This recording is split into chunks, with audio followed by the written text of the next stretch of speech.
Hello, everyone, and welcome back to another exciting episode of the Parlement podcast, brought to you by JSOM's Undergraduate Deans Council. As always, I'm your friendly neighborhood marketing major, Troy Murray, and I seek to talk to members of the JSOM community about their business endeavors, how COVID-19 has affected their pursuits, and how they've continued to grow professionally during these trying times. Let's get straight to business.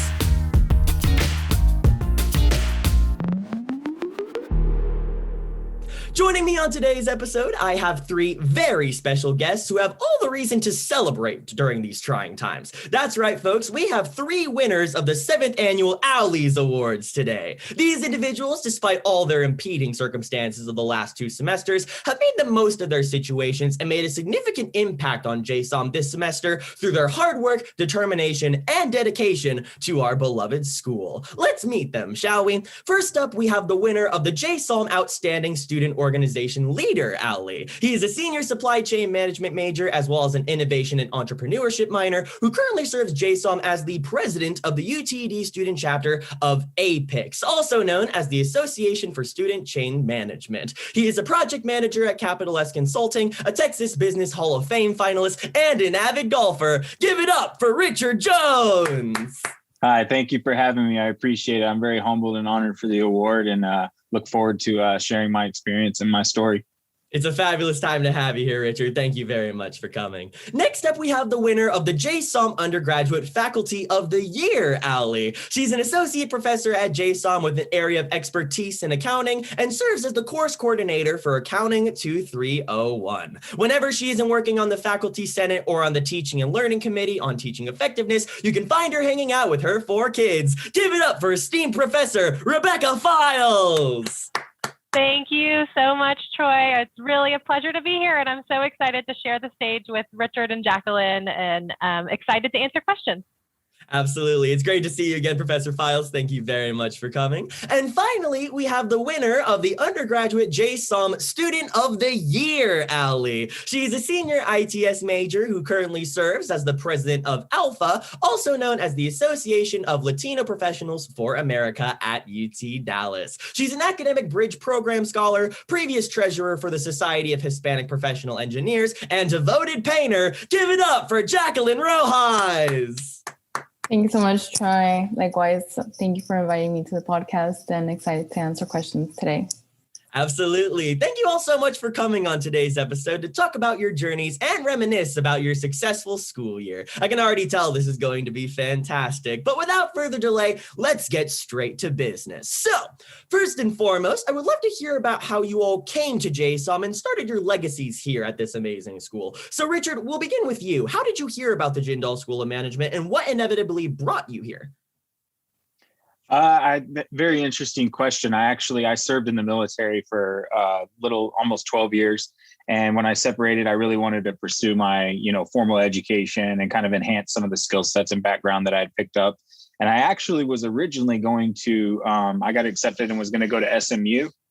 And then I heard about the innovation entrepreneurship track that was hosted, more specifically, the Blackstone Launchpad.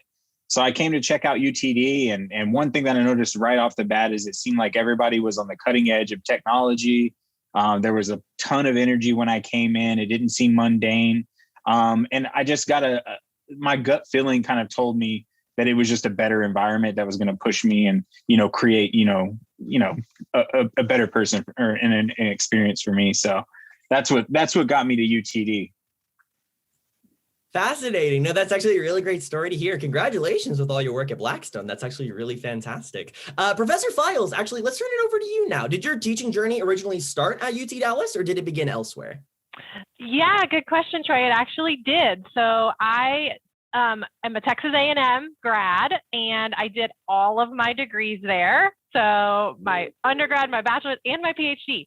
Now, when I graduated from my PhD, I'm a Texas girl, so I really wanted to stay in Texas, but I applied all over the country, but only to top research and teaching universities. And so I was lucky enough to get an interview here at UT Dallas, got the job offer, and a few other offers around the country, and we're like, no, we're staying in Texas for sure. So this was my first job when I graduated, and I have now been here 11 years, and we love it. My family loves where we are. And JSOM has been incredibly good to me, and I just adore the students. Absolutely. Wow, 11 years at UT Dallas. If only a student career lasted that long, I know I probably would have stayed there as long as you have. Fantastic. And Jacqueline, I would like to turn it over to you as well. How did your UTD journey start? Yes, of course. My UTD journey actually started when I was still in high school, the summer after my junior year. I was part of the Mayor's Internship Fellows Program at the age of 17, I believe.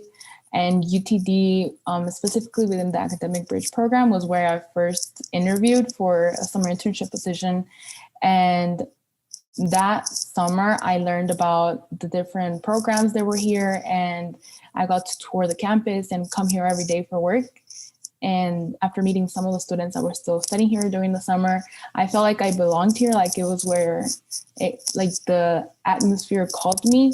And once I started my senior year and started applying to different colleges, I did explore opportunities among other schools in the North Texas area.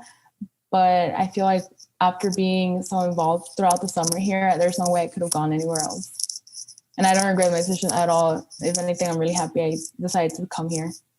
Absolutely. You heard it here, folks. Honestly, her journey at JSOM has started well beyond our years, so it's certainly great to have her just cemented in UTD's legacy. Now, all three of you have certainly worked hard to earn the awards that you have now, and I would actually love to hear you talk a little bit about how you handled the shift from an in-person environment to a virtual setting, and kind of what tactics you used in planning your work schedules.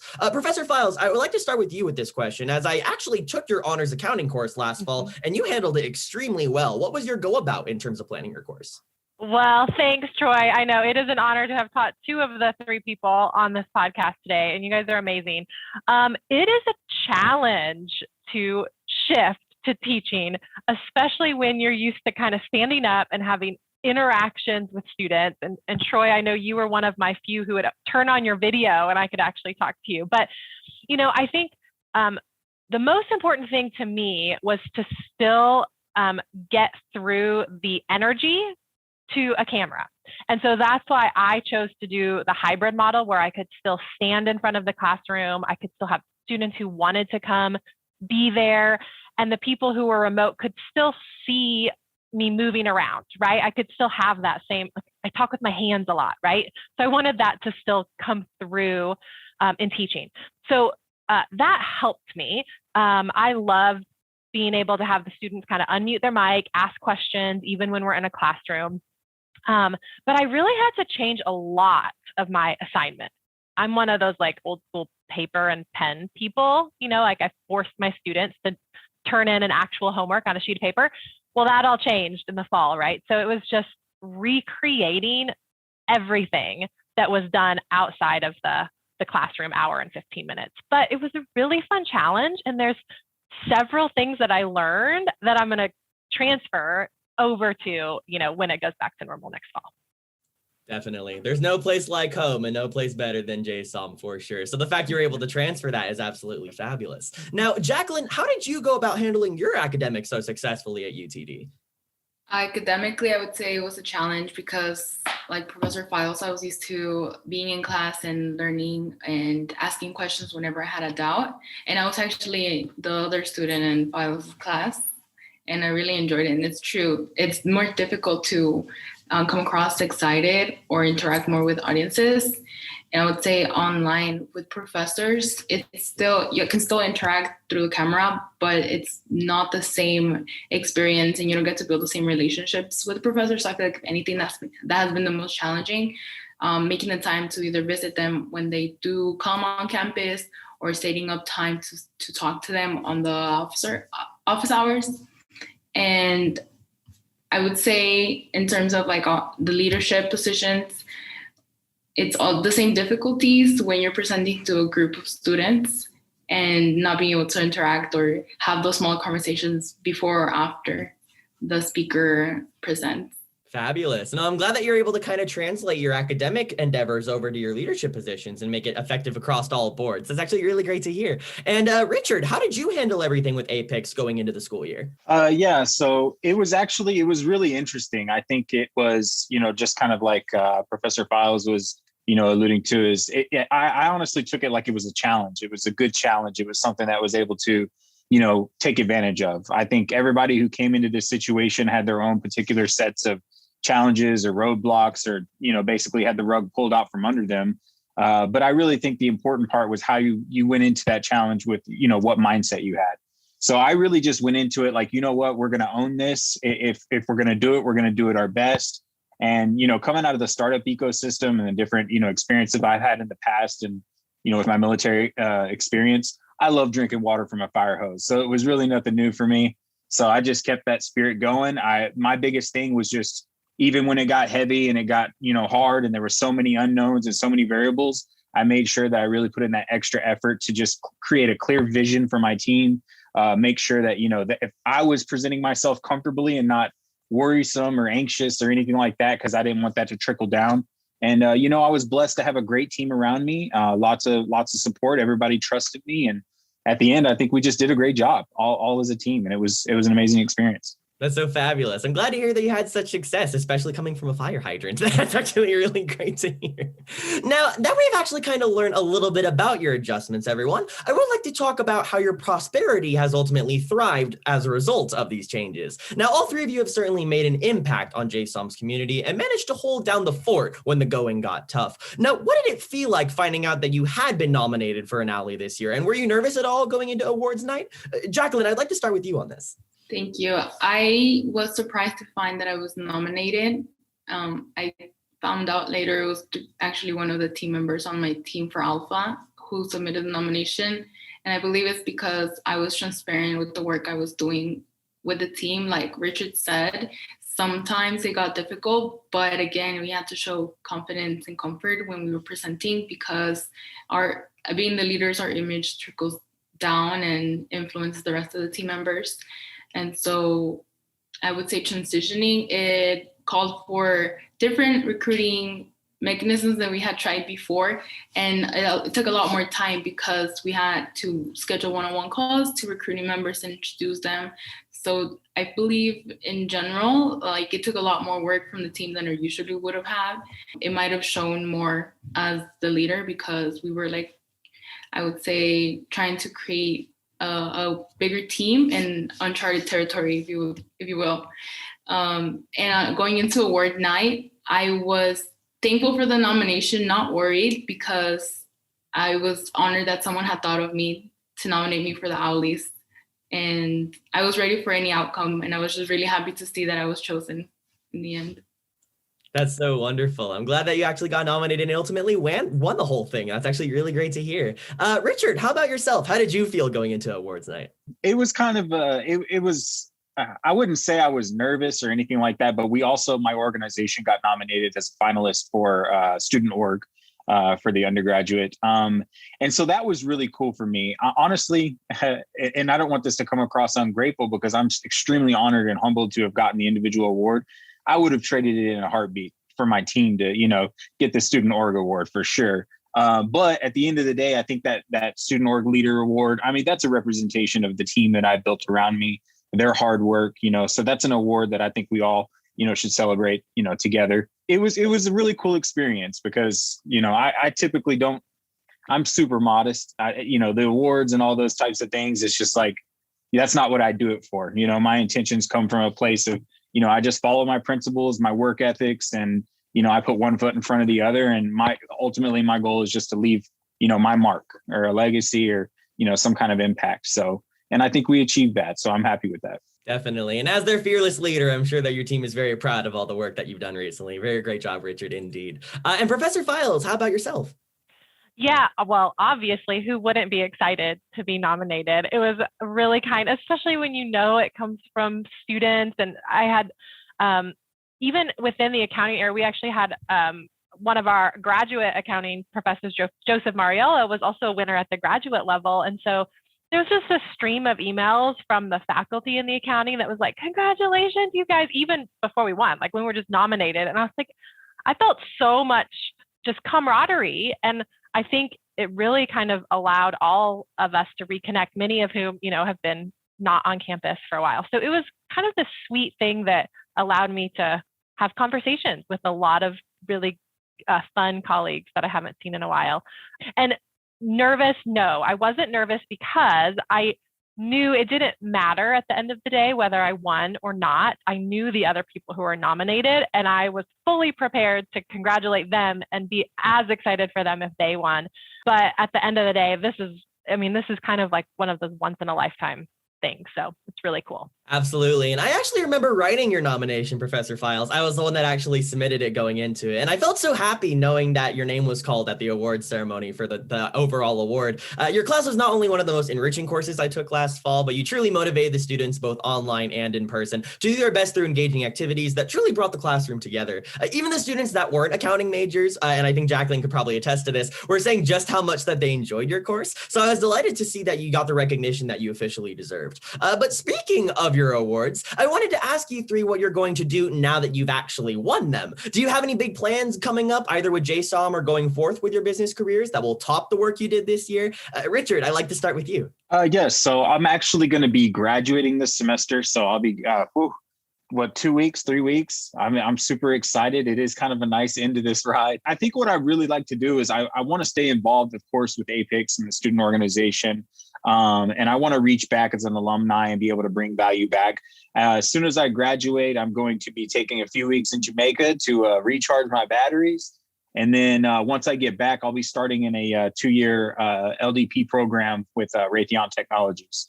So I'll be starting off as an operations manager there and starting that new chapter. And I'm extremely excited about it. For sure. You'll have to send JSOM a postcard from Jamaica. That sounds really, really awesome. Now, Professor Files, with the university looking to move everything back to an in-person environment next year, do you have any big plans for your courses going into the new school year? Oh man, back to talking to people in person. That's my plan. No, I have little tweaks. I think I'm going to merge a lot of the things that I did last semester. I'm going to do away with some, go back. I had to cut out some guest speakers and stuff this year. So those are all coming back in. But I'm kind of excited to figure out what's the best of both worlds. This was my challenge to embrace technology. And I think that there's a really good kind of mix that my end result class will end up with. So, but I am more excited about just getting to see people. We love to do student events with my family, and that all went away this year. So we're bringing back our Christmas party and our, all kinds of fun things next year. For sure. You'll be expecting me in your office for sure. I'll be sure to swing by for office hours at some point during this next semester as well. So I'm really excited that you get a chance to take on all the other stuff that you previously missed out on these last 2 semesters. That's fantastic. And Jacqueline, with you graduating this semester, what are you looking to do upon getting your degree? After receiving my degree, I also plan to travel. I'm not sure where yet, but I also want to de-stress for a little bit. And then when I come back, start working full time. So I'm looking forward to starting as a technology development program analyst with Accenture. And once I begin there, I also want to give back to Alpha as a young professional and speak to multiple student chapters and just share what helped me attain the internship and then the follow-up offer.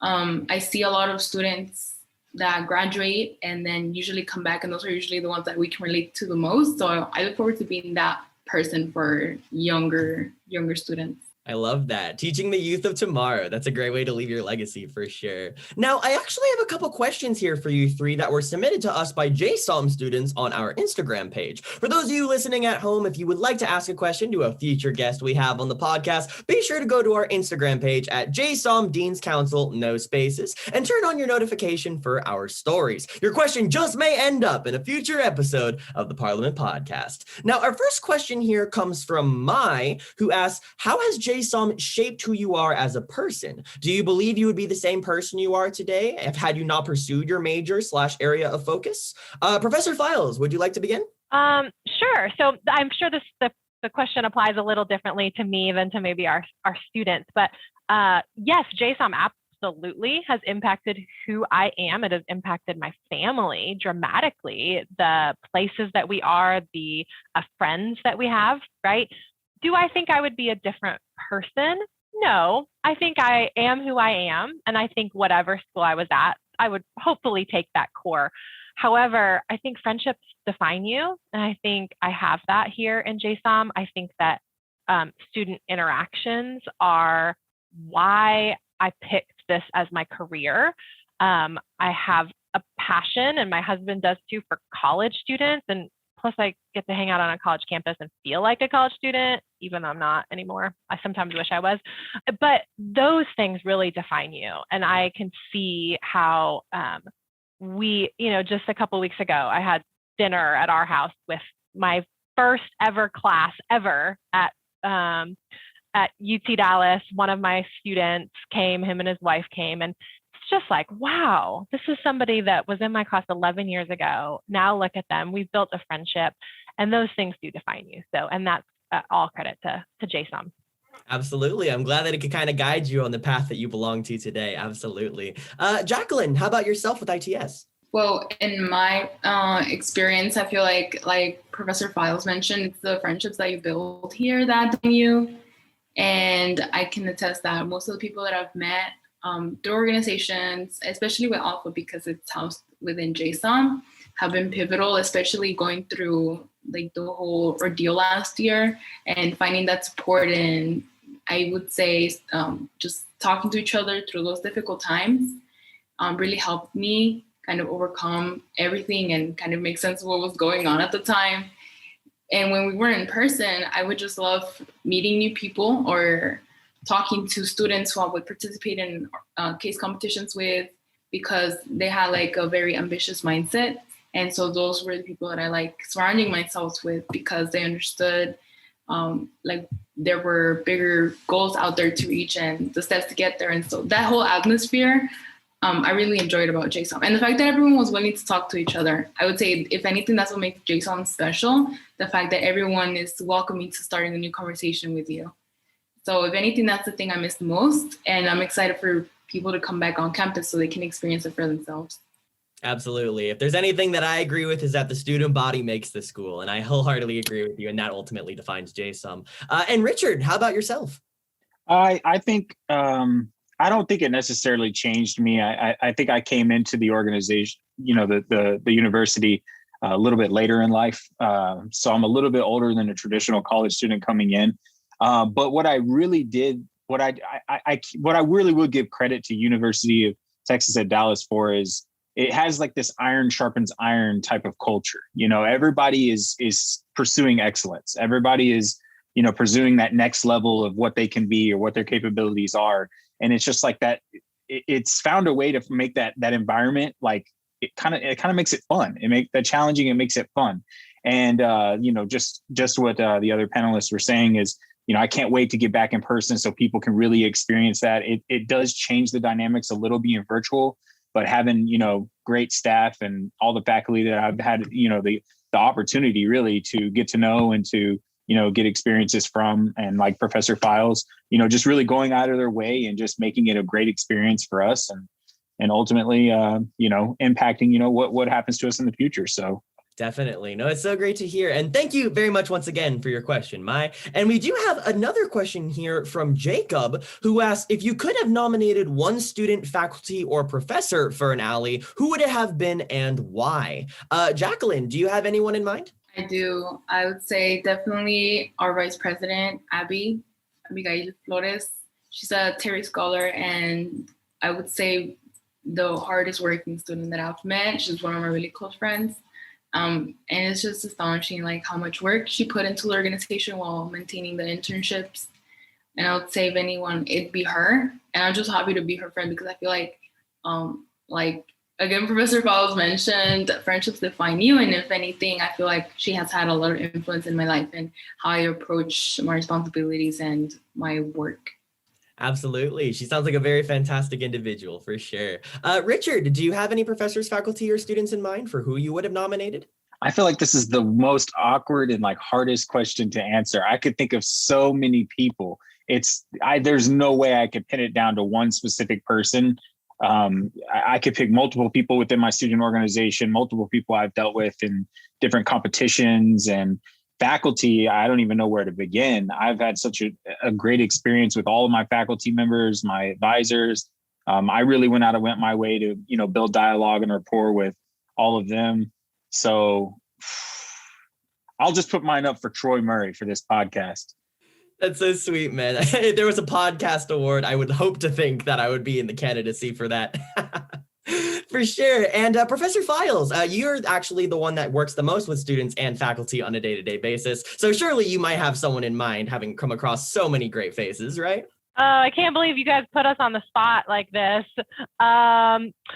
Yes, I come across too many good people. That's the thing. Like when Richard said that, I was like, gosh, I feel the same way, even though I have the longest to think about this. I think there's just too many people. And I have nominated students, in fact, for OWLIE Awards in the past. I don't know if I did this year for various different things. And so there's just so many. I don't think I could pick one. I mean, Troy, I'll just give you the second nomination for the Parlement Host Award. And I mean, I just have to give a shout out to all of the faculty, especially in the accounting department. I mean, they have worked so hard and some of them have innovated so much. And so we have just so much going on. And it's almost like you feel unworthy, right? When you win and others don't. And so I appreciate the question that Jacob asked, to be able to let them know that there are so many worthy people. Absolutely. You heard it here, JSOM. That's 2 nominations. There better be an OWLIE next year for podcast host, for sure. For sure. Well, that's very remarkable. And thank you all so much to everyone at home who submitted those questions. Remember to look out for our question posts on our Instagram stories if you would like to submit one for the future. Now, to wrap up the podcast in a grand fashion, I would love to hear what wise words the three of you have for students, faculty, staff, and alumni of JSOM listening at home. If you could leave them with one significant takeaway going forth with their business expeditions, what would it be? And Richard, I think it's only fitting that we start with you since you kicked off this whole thing. All right, let's go. So wise words. I'll try to keep it, I guess, brief and to the point, and maybe more aligned with kind of my mentality or my mindset kind of walking in. I would definitely say, seize every opportunity that you have to challenge yourself. You're going to see so many opportunities, so many different, chances to be able to, push yourself or challenge yourself even further. And I can't stress enough how important it is to seize those opportunities. A lot of people that I talk to, and it's kind of, something we even talked about, prior to me coming into my collegiate career, is success is always that moment when preparation meets opportunity. So constantly be preparing, constantly put one foot in front of the other. And then you're always ready when that opportunity passes, because they're going to pass. I mean, they're going to come, and it's up to you to be ready when they do. That's what's going to convert that into a successful transaction. I would probably say focus more on giving more than, getting something out of something. And that took me a while. I'm a little older now. That took me a while to really learn. I was so ambitious and I wanted, this immediate gratification, and I wanted, all these results, and I wanted, things to happen for me right away. And I've learned life doesn't work that way. I mean, just focus on putting out value, giving, and I promise it gets reciprocated. Not to get like philosophical or anything, but I think the universe pays those types of things back. Those are good deeds that come back to you. Lastly, maybe just be intentional. Just be focused, be intentional. There's nothing wrong. An old saying we have: slow is smooth, smooth is fast, right? You don't have to race to the finish line at everything you do. Just try to be intentional, trust, love the process. It always gets challenging, and you'll achieve whatever goals you put in front of yourself. Absolutely. That's fantastic. Thank you very much for those wise words, Richard. And Professor Files, how about yourself? Sure. So I have just two kind of quick ones. I think the first one is a little similar to what Richard said, which is just encouraging everybody to think about other people ahead of yourself. And that doesn't mean, oh no, you take that position, I'm not going to fight for it. I mean, to really think about how you can help other people and think about what are they going through in a given situation. Put yourself in their shoes. And I think that helps in no matter what setting you're in. And you're never going to regret having helped somebody or given somebody an encouraging word or stayed late to do something that was never noticed by your boss. Like, those are things that you're never going to regret doing that. And then my second one is just really being careful about what you put your identity in. And I see this with my students. I see this with everybody, which is putting your identity in getting the best job, getting the right number of internships, succeeding, making sure everybody on social media sees the good that you're doing. And that kind of sucks some of the joy out of life. And so I want everybody to to encourage everybody that those things aren't bad to strive. But if that's where your identity is, it gets disappointing if something doesn't work. So find your identity in something outside of the success or the internship or the job, and you'll enjoy that internship and that job so much more. Absolutely. And the best way for doing that is getting connected on LinkedIn, folks. Make sure if you don't have a profile already, get it started. And Jacqueline, with your comments, do you have anything that you would like to say? Wow. Difficult to follow up, but I'll try. Those were great pieces of advice. Thank you so much, Richard and Professor Files. I would say my piece of advice is make sure for students listening that are earlier in their academic career, make sure you're involved. You'll reap so many benefits from joining organizations like friendships, experience, and also speak up when you go to those events. Sometimes, most of the time, the directors or the officer board is just happy to have people come to their events. But when you interact, you make yourself stand out among the crowd, and that helps you so much. You're known. Just a little tale that I like to share was when I was in high school, someone came to speak, and of course high schoolers were shy to answer any questions. So the speaker asked the question, and it took around 3 minutes for the first hand to go up, but that girl got $20. And at the time we were all shocked that she got money, but the lesson was that you are not gonna share your ideas, or people are not gonna know what you think if you don't speak up. And if anything, I would say that's like the most important thing, because it's easy to just come to your classes, especially since we're a heavily commuter school. It's easy to come and go to class and then go back home without having to interact with any students, but it's definitely worth it if you put the time in. And if it is difficult, just know that there are rewards coming for the extra time that you put in, well, with the mentality of giving back, which I feel like it was well explained by both the professor and Richard. Phenomenal. Thank you three immensely for being such wonderful guests here today, and congratulations on your much deserved awards. I wish you all the best in your business careers, and thank you everyone at home for tuning in today. If you liked what you heard, be sure to follow us on all our platforms and follow us on Instagram once again at JSOM Deans Council for updates on our latest content. Links will be in the description below. But until next time, stay happy, stay healthy, and stay professional out there, JSOM community. We'll see you all in the fall, where we'll be back with more episodes of the Parlement Podcast.